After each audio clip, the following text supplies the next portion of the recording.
Thank you, everyone, for coming.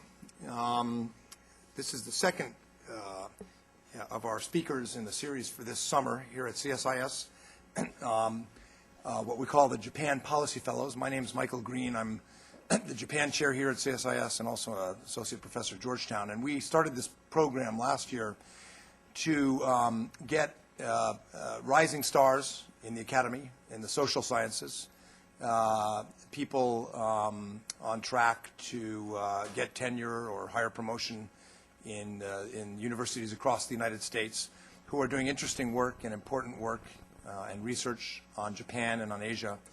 And we wanted to grab them as their rocket soars up, grab them briefly, and let them share some of their insights with the policy community in Washington. One of the things that's happened, I grew up in this town, and one of the things that's happened over the years, I've found as both a Washingtonian and a policy guy who's also got one foot in academia, is that as Washington becomes more partisan and more focused on short-term political news, academia is becoming more theoretical and less interested in immediate challenges. And in some ways, these two communities, which have been so important to each other, are drifting apart. So in a way, Nixon, Cheney, and all of us at CSIS feel like nakodo, like matchmakers, to reintroduce the rising stars in academia to the rising stars in the policy world and make sure that their research being conducted is helpful and useful and comes into the debate in Washington, and also to give a good network. And so we've had 3 speakers now, 2 last year and now 2 this summer. We'll have more to come. And it's been very interesting. We've had good turnouts. Thank you for coming, because I think people in Washington working on policy are interested in carefully crafted social science research on Japan and on Asia that will help to inform the policy debate. Our speaker today is Phillip Lipscy. Lipscy, do you pronounce the C? I've never. It's Lipscy. It's Lipscy, who is at Stanford University, where he's an assistant professor. He's got a joint appointment in the political science department and in the Freeman Spogli Institute for International Affairs, the policy center there. He's a student of Harvard University, PhD, under Susan, I think, right? Susan Farr, among others. Before Harvard, received his MA at Stanford and has done something of a sort of a return of the prodigal son, I suppose, back on the Harvard faculty. He writes and teaches about political economy and international organizations, U.S.-Japan relations. We talked about the topic, and we went around with several different titles. We ended up, obviously, with the Asian regional cooperation and global reform after the financial crisis. We're trying to find a title that would capture 2 elements of what Phillip's working on. One is how Asia and Asian regionalism and Asian regional architecture has been affected, the debate's been changed or accelerated by the current global financial crisis. And then the other is how global architecture has been affected, particularly with stronger voices from Asia. So, we came up with about 15 titles to try to capture both of those, and then we finally ended up with this one, which nicely, I think, captures the full spectrum of what Phillip's going to talk about. So we'll hear his presentation. You have some PowerPoint. That's good. You've already got one piece of Washington figured out. And then we'll open it up for free discussion in the audience. So over to you, Phillip. Thank you.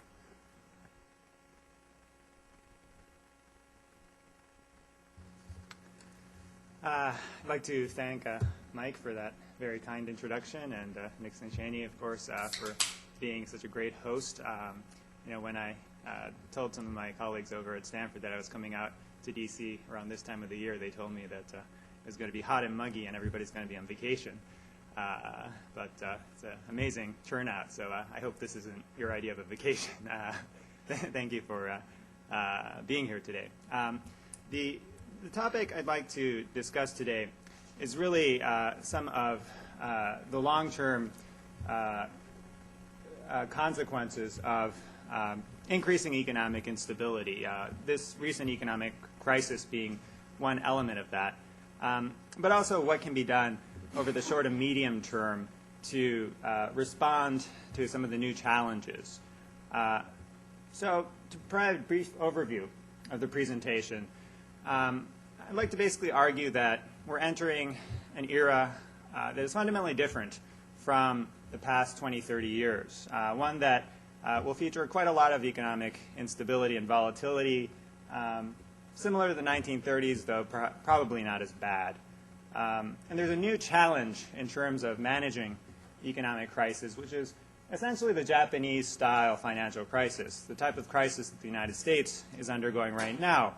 And it's a type of crisis that, because it's relatively new, we don't have very good international organizational responses or really means of cooperation. It's being done in a very ad hoc manner. And finally, I'd like to talk about the institutional architecture and the rise of Asia.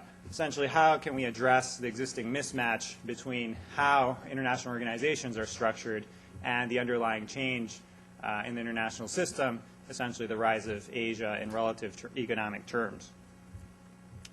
So just briefly going over the financial crisis in historic perspective, generally, if you look at the economic literature on these issues, economic integration tends to produce economic volatility. And there are many reasons for this. But essentially, if you have a world economy that's not very well integrated, one country might have a crisis, but it might tend to be isolated.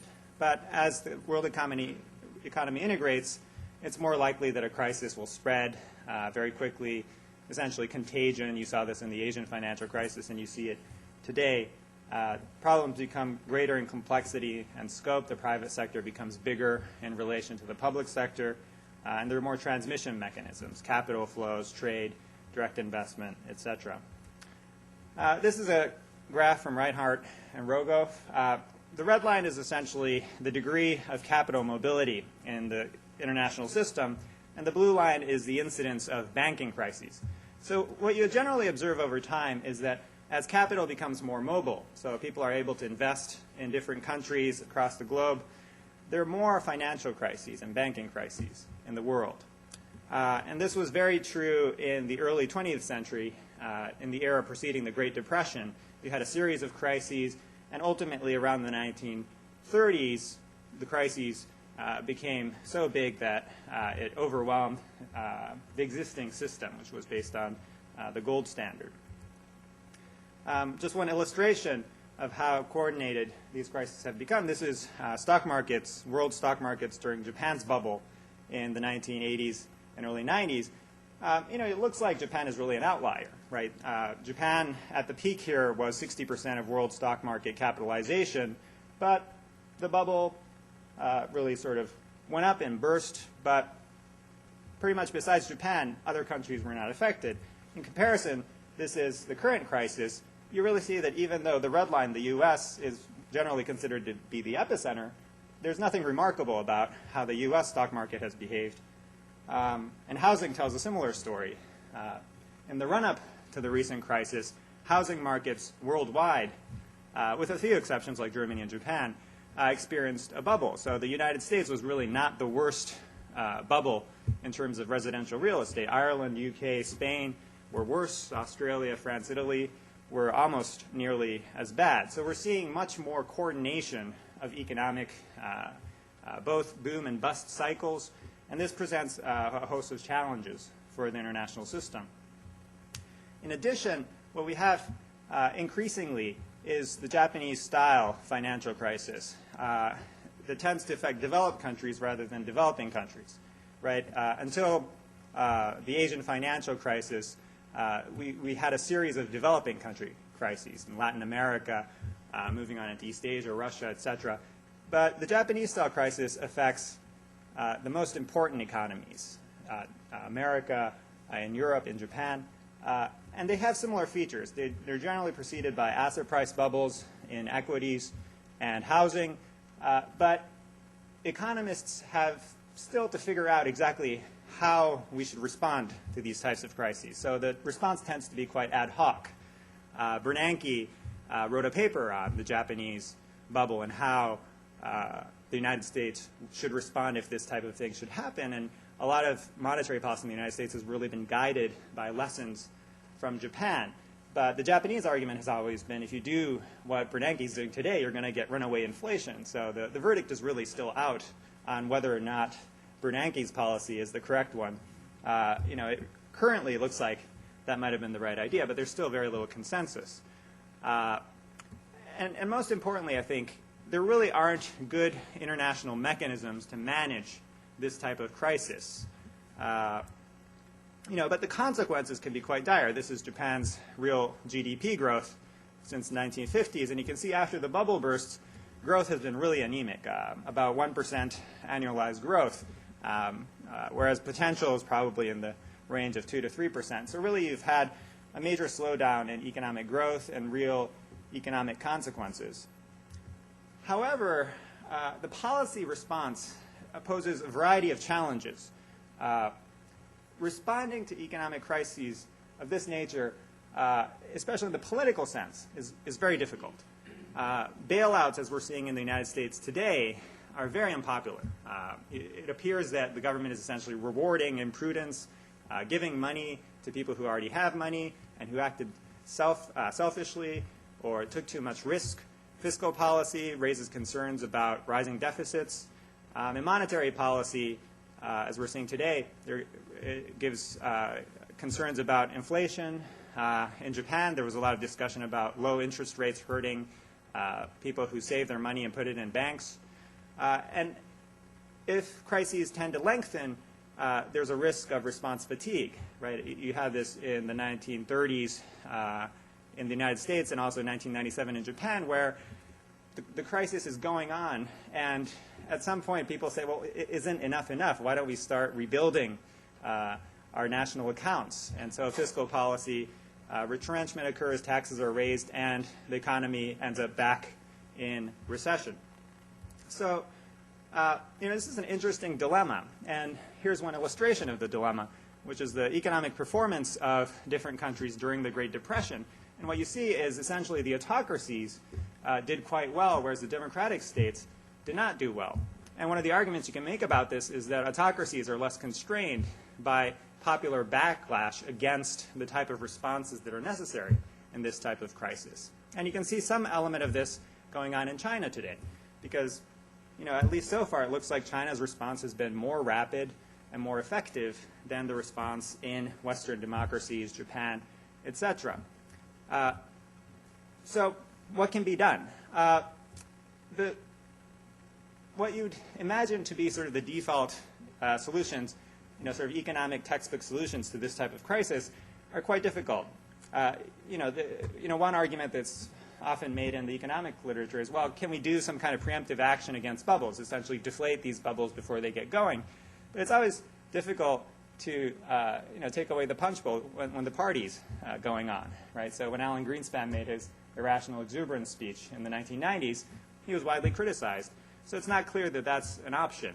IMF intervention is not really possible. The IMF has a lot of leverage over developing countries who need IMF funding in order to get through a crisis, but for developed countries like Japan and the United States, Europe, the IMF has very minimal leverage, so there isn't an international mechanism to really push countries to adopt the correct policies.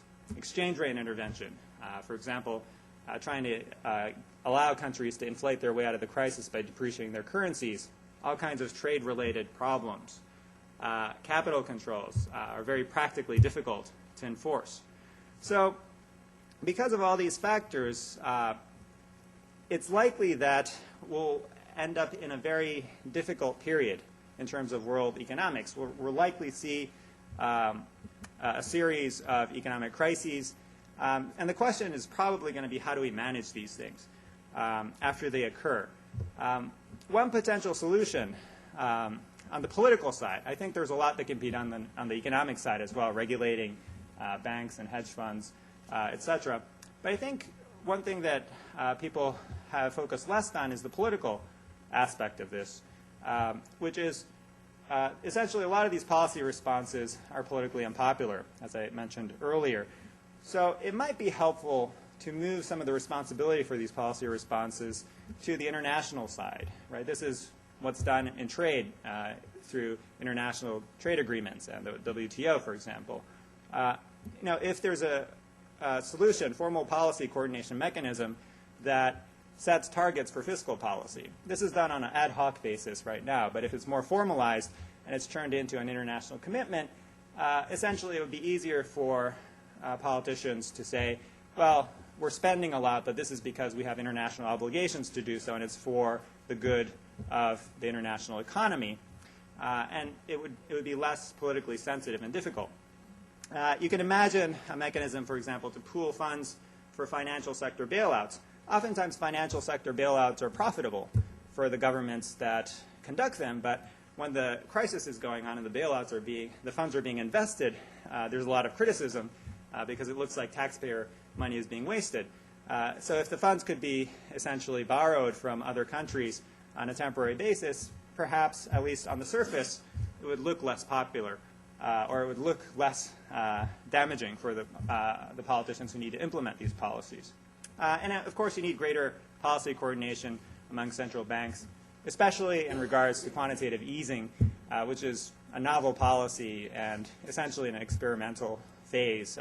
Lessons need to be shared, clearer guidelines need to be set up, especially because, as you've seen with the U.S. Federal Reserve right now, when the central bank gets into purchasing private sector assets, it raises all kinds of issues about potential political meddling in monetary policy.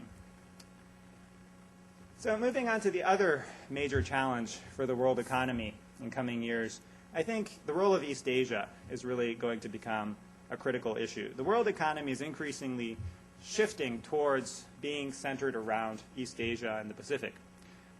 Economic power transitions tend to create economic instability. So even setting aside all the things that I've already said, it's generally the case that when economic power shifts from one region or one country to another, it creates a lot of volatility. You saw this when British hegemony gave way to the United States taking on a greater economic role in the world. However, there's a very serious mismatch between the Eurocentric nature of the existing architecture of international organizations and the economic reality that is gradually coming into being. So I think, at least on a temporary basis, what we should be aiming for is to create some type of system that can work if we have an economic crisis episode centered around East Asia. The current system is very ill-suited to the challenge. So I think we need to work on at least some kind of temporary system to make sure that the damage can be limited and also work on the long-term solutions. So I'll talk about both of those things. So this is just quickly a cartographic representation of world GDP.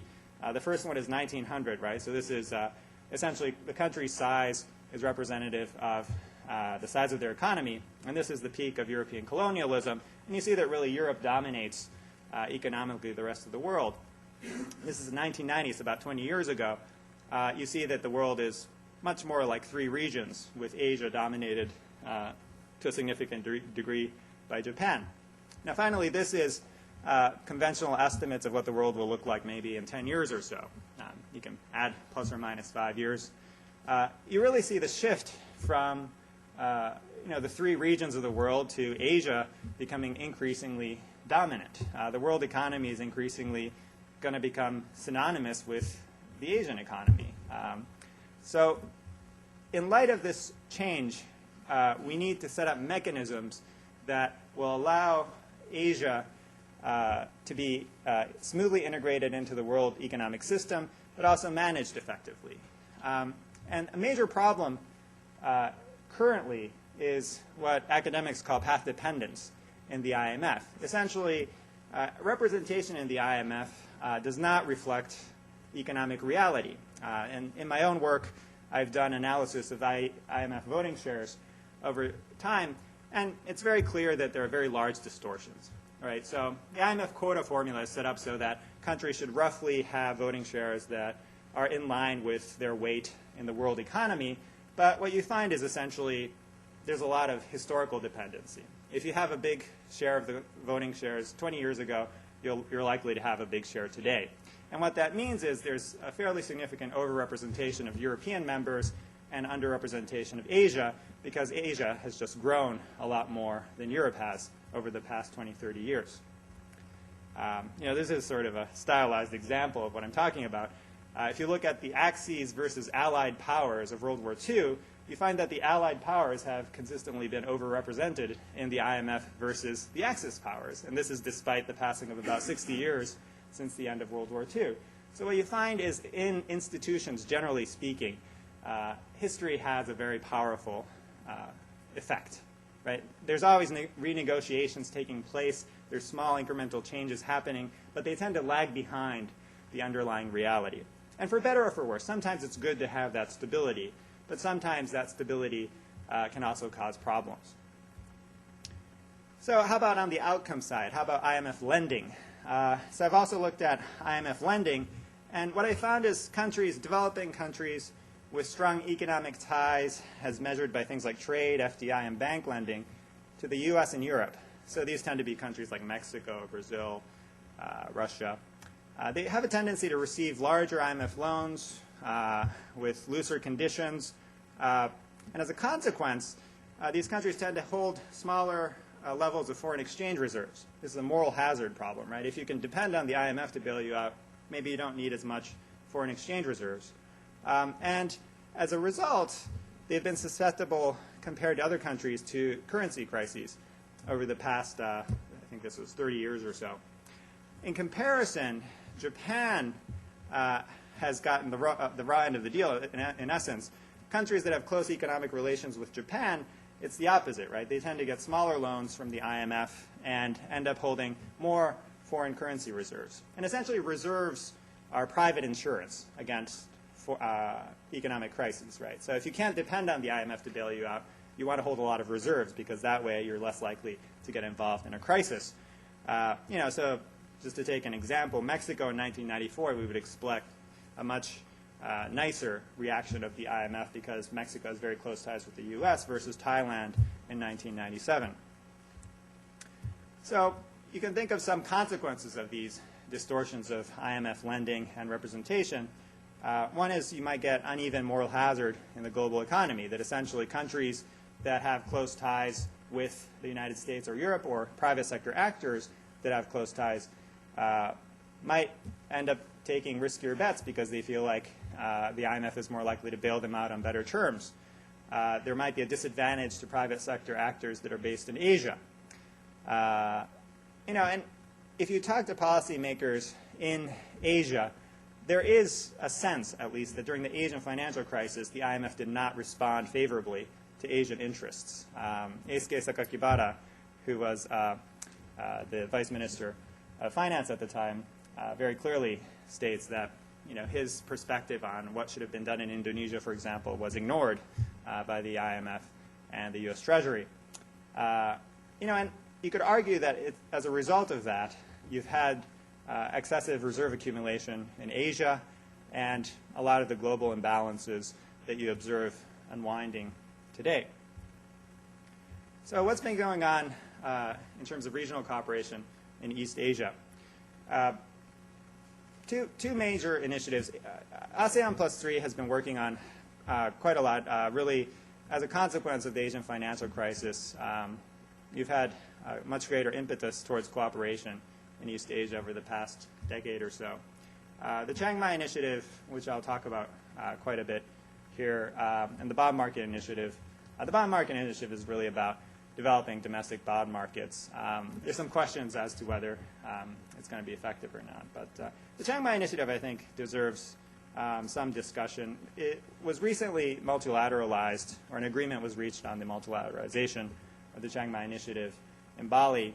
And the idea here is that previously the Chiang Mai Initiative was a set of bilateral swap agreements, right? So if a country undergoes an economic crisis, they can request from another country funds to pay back their lenders.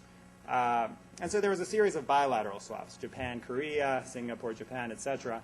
But the idea here is to pool all the funds into a single pool and create some rules so that countries can access money from that pool on a case-by-case basis. Implementation is planned by year end. The total fund will be $120 billion. that compares to the IMF pre-crisis was around 250 billion.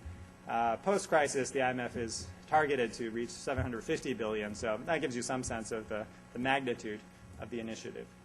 Decision-making will be consensus on fundamental issues like reform of the voting structure and so forth, and majority vote on lending decisions.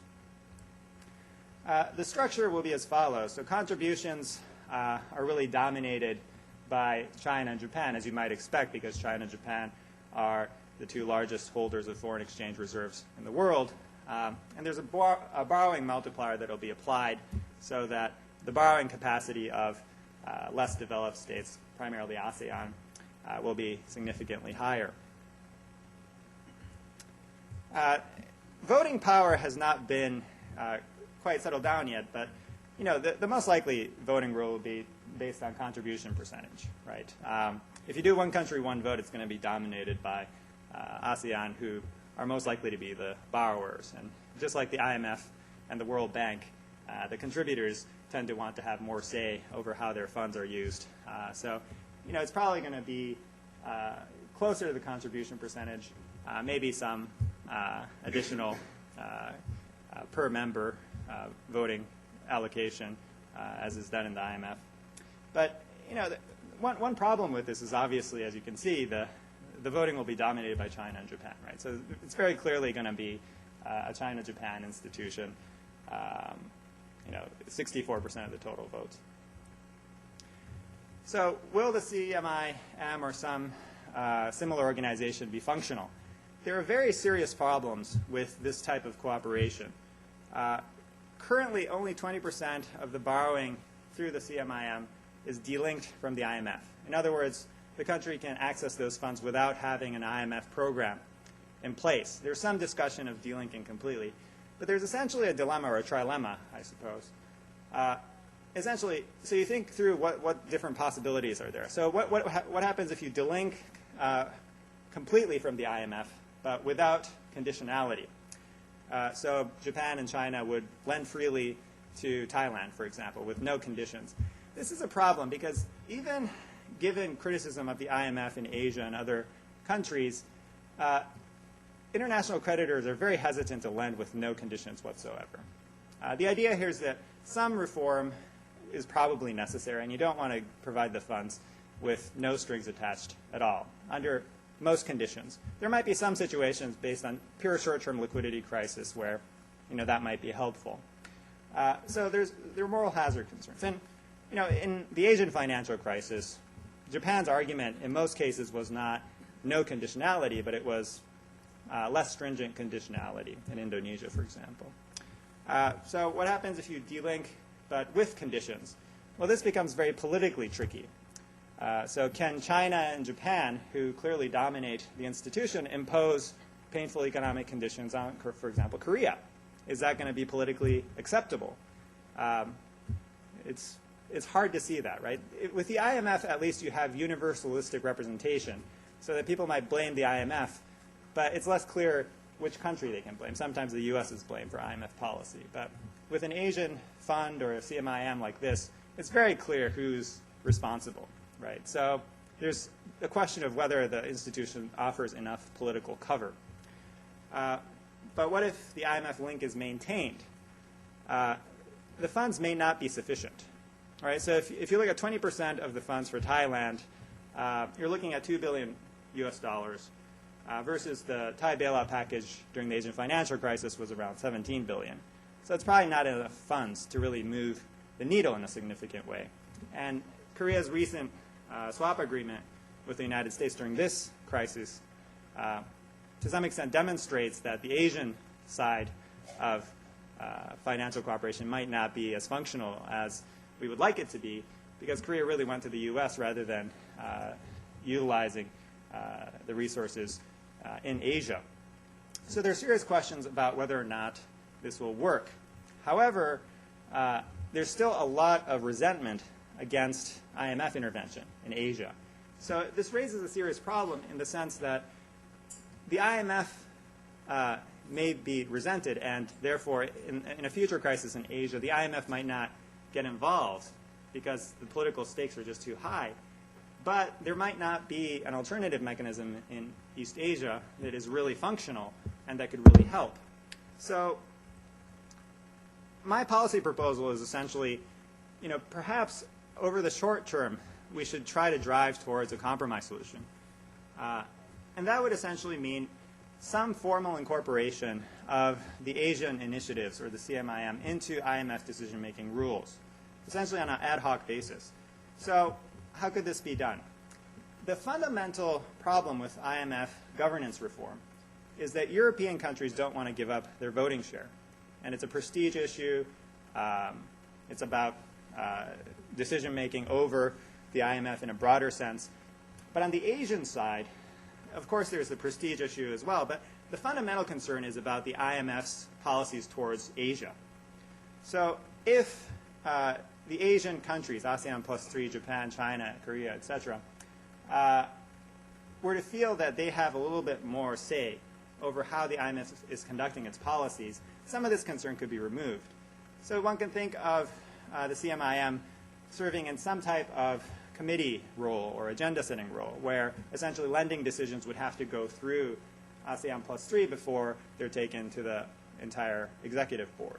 Or you might consider maybe selective voting power increases in cases having to do with lending to East Asia, where the CMI funding is added to member quotas in the IMF so that their voting power increases selectively for the issues that they're concerned about the most. And you might think about increasing the capabilities of the IMF office in the Asia Pacific so that some of the other concerns are dealt with. Right? One of the other concerns is that the Bretton Woods institutions are dominated by personnel from essentially the United States and Europe, and not enough representation from East Asia. So the reason I think this might be a good solution is it's functional, and it might be acceptable to all parties concerned. Essentially, it would work if a crisis happened in the near term in East Asia. It would give greater voice to Asian countries over IMF decision-making, and it might be acceptable to European countries that don't want to immediately give up their voting shares in the institution. And of course, over the longer term, it would still be a good idea to continue to negotiate voting share reform so that the IMF becomes more representative of the realities of the world economy. But this is going to take a long time. If you look at the history of negotiations over international organizations, you're talking about 20, 30 years, right? So realistically speaking, since that's going to take a long time, and the current situation in East Asia in regards to crisis response is not optimal, I think we need to start thinking about, well, what can we do over the short time horizon to make sure we don't have a big gap in the global financial architecture, but also work, of course, in the longer term towards a satisfactory solution. So that's it for me. Thank you very much for listening, and I look forward to your questions.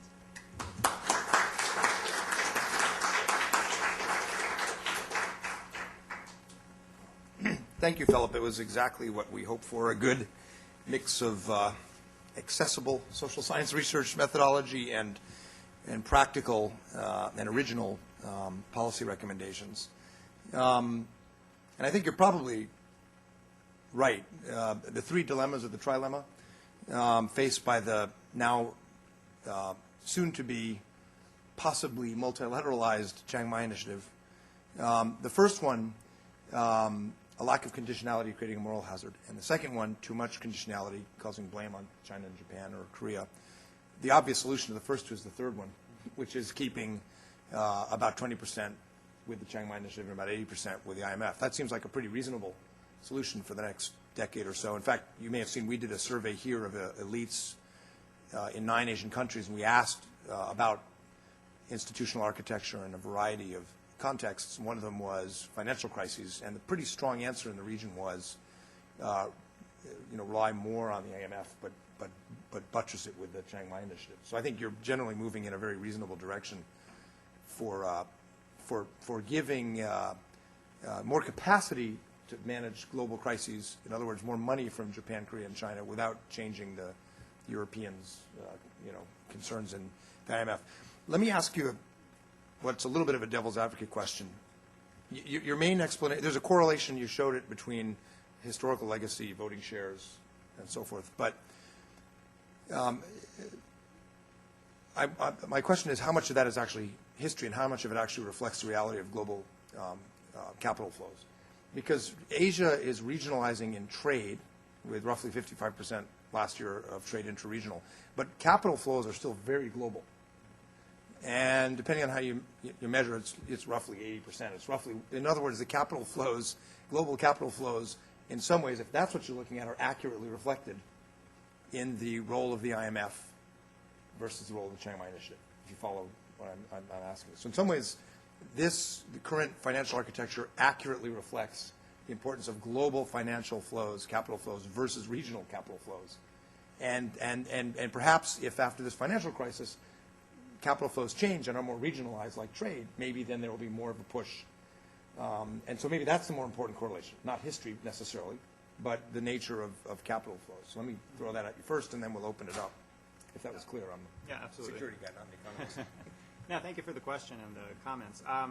I think, so I've looked at the negotiations over the voting shares, fairly in depth, and that doesn't come up very often. I think the argument tends to be, well, we've become a bigger economic player in the world, and therefore we should have a bigger share.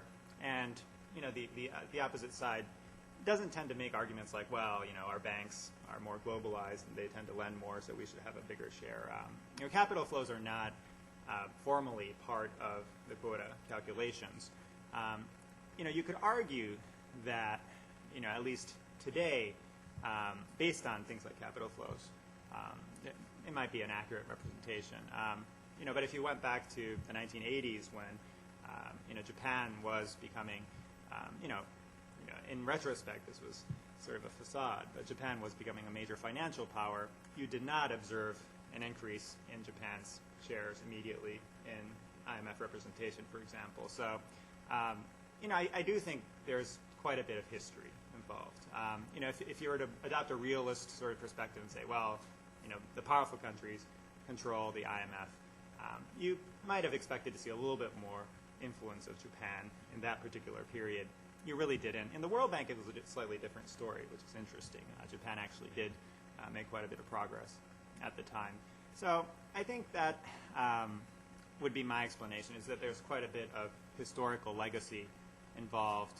And capital flows, well, it's true that, global capital flows are increasingly becoming globalized as well, right? So, I don't think the Eurocentric version of the IMF is really in sync with that version of economic reality as well. If you, and I mean, especially if you think about the next 5-10 years. So I don't know if that's okay. No, that's good. Yeah. I think you're right, and I'm partly asking it for devil's advocate purposes. But with capital flows comes a certain leverage. Yeah. In international relations. Okay, floor is open. If you could identify yourself and then ask Philip your question. Floor is open. Just raise your hand. We have microphones. Well, maybe everybody is on vacation. Yeah.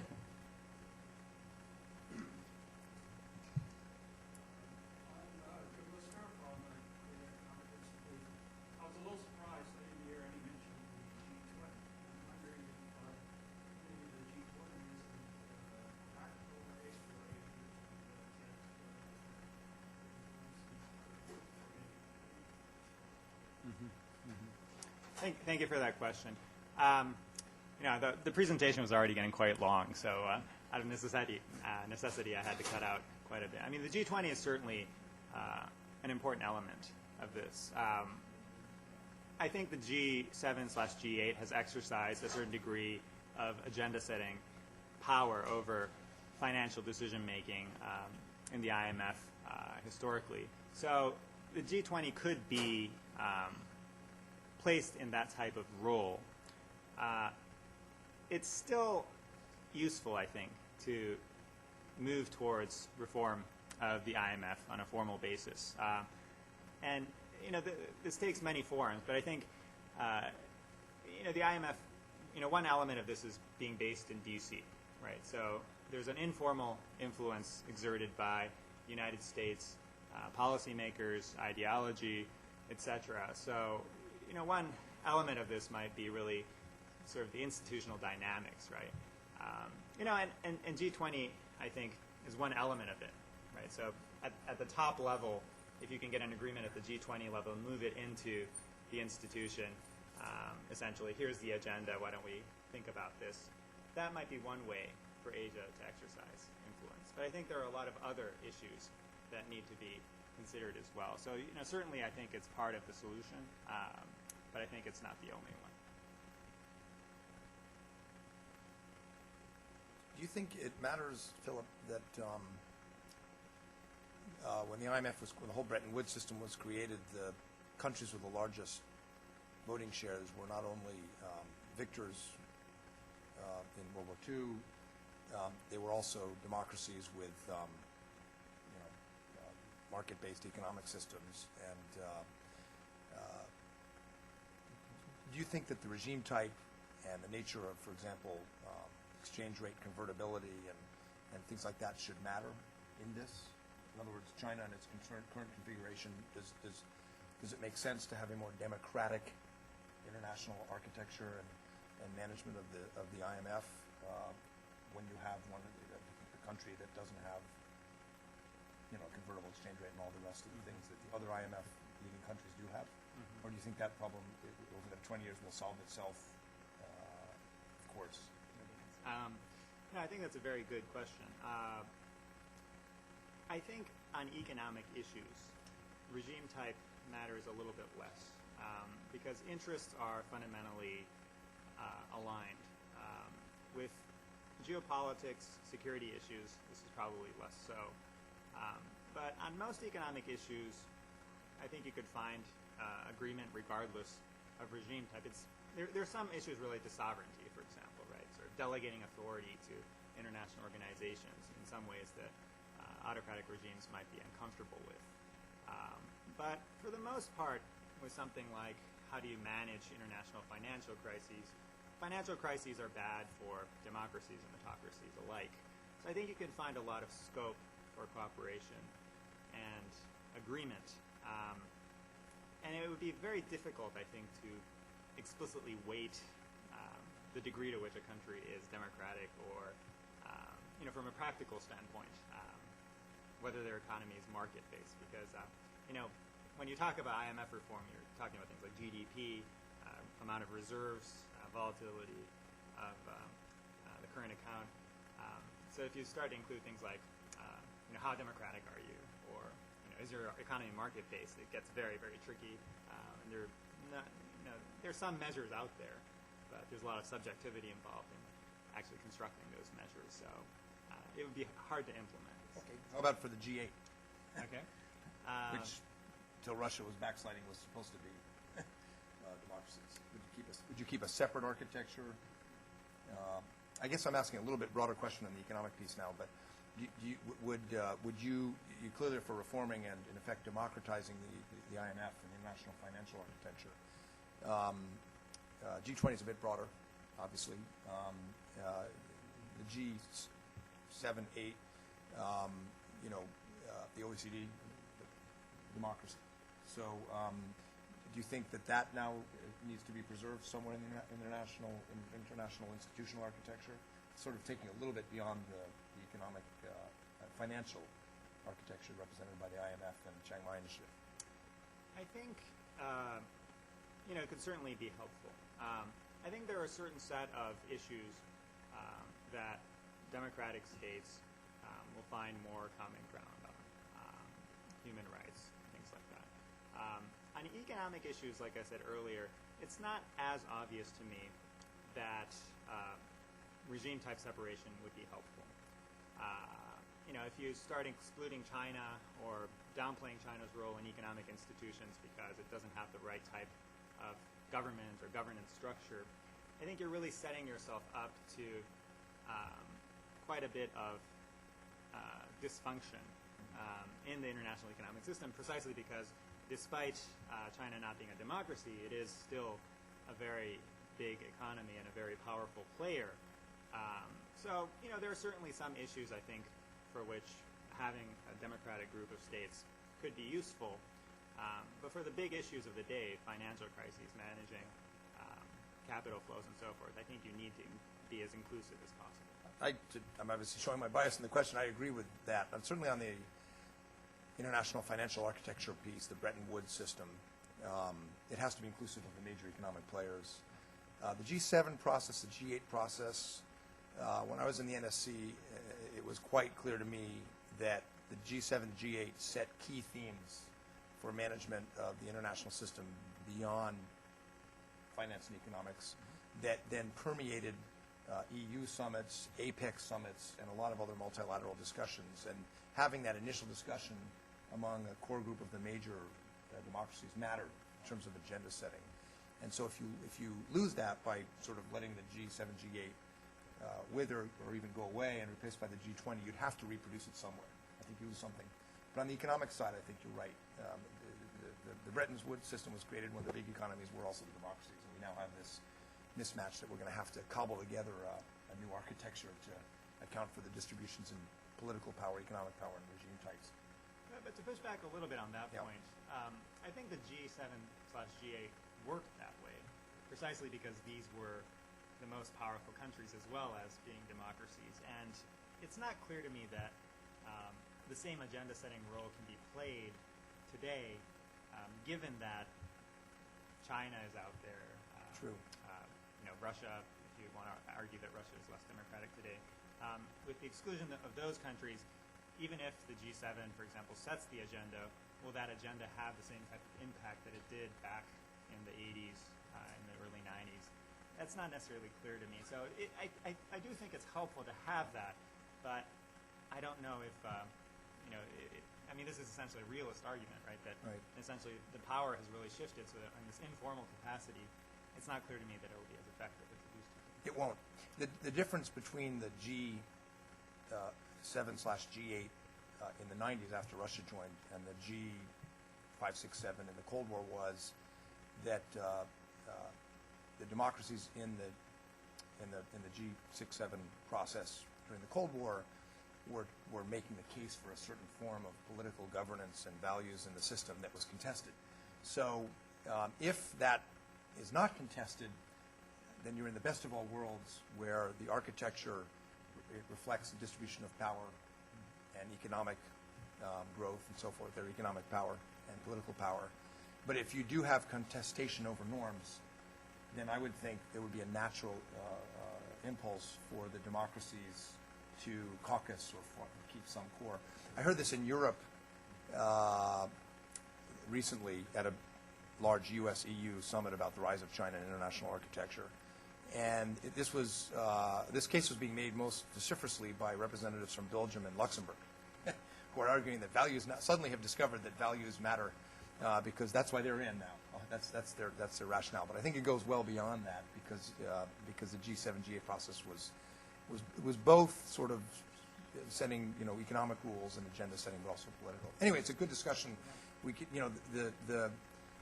it requires a subtle sort of mix of institutions and groupings, and the international system today is so power and values and so are so complex. The fabric of that is so complex that there's not going to be one architecture. It's going to be a series of architectures, which is why I like your idea of sort of combining Chiang Mai Initiative with IMF for a period of time to deal with the requirements of the system without trying to create a single architecture, because it's going to be so hard given the different regime types. All right, we've gone back and forth. I want to open it up again. Tom?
the microeconomic version of the macroeconomic question I asked about capital flows. Tom, so you think that these Europeans actually have a legitimate case to continue voting share, not just reflected by GDP size? As an Asian banker, you feel sympathy.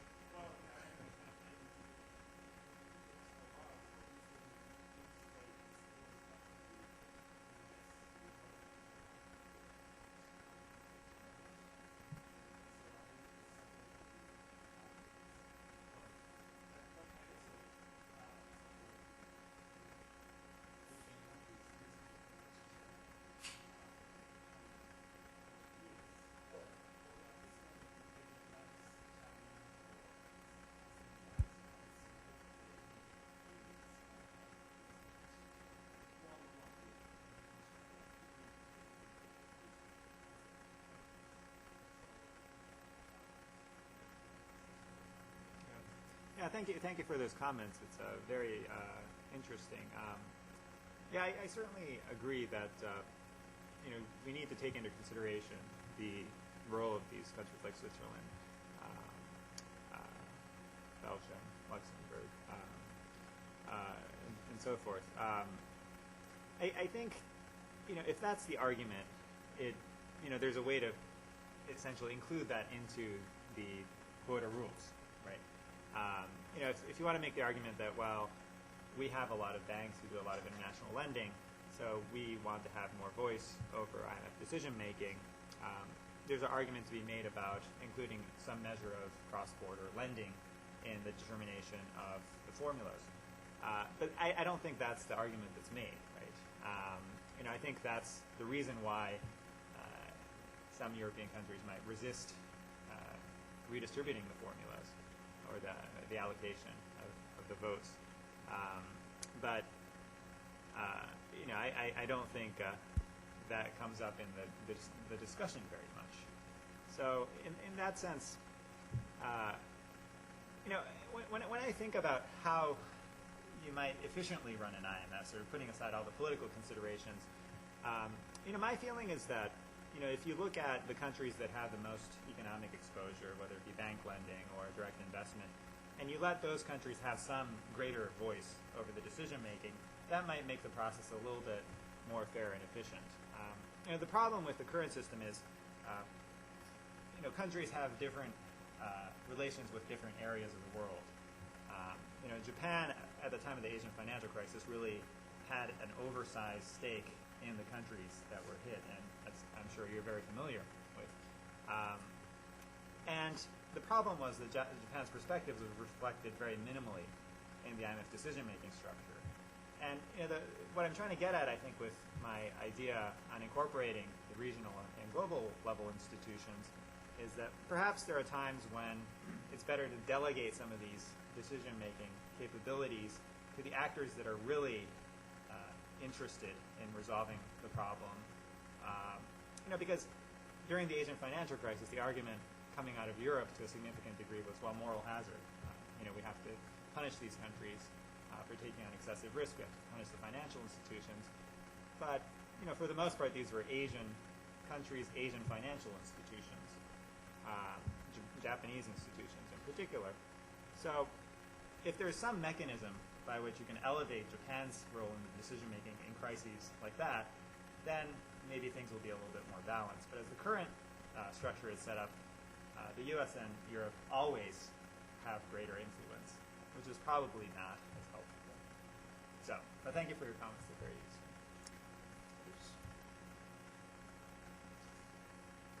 You've heard from the banking sector. Anybody here from the IMF? Japan wanted an increase in voting shares in the 70s and 80s. Does China really want,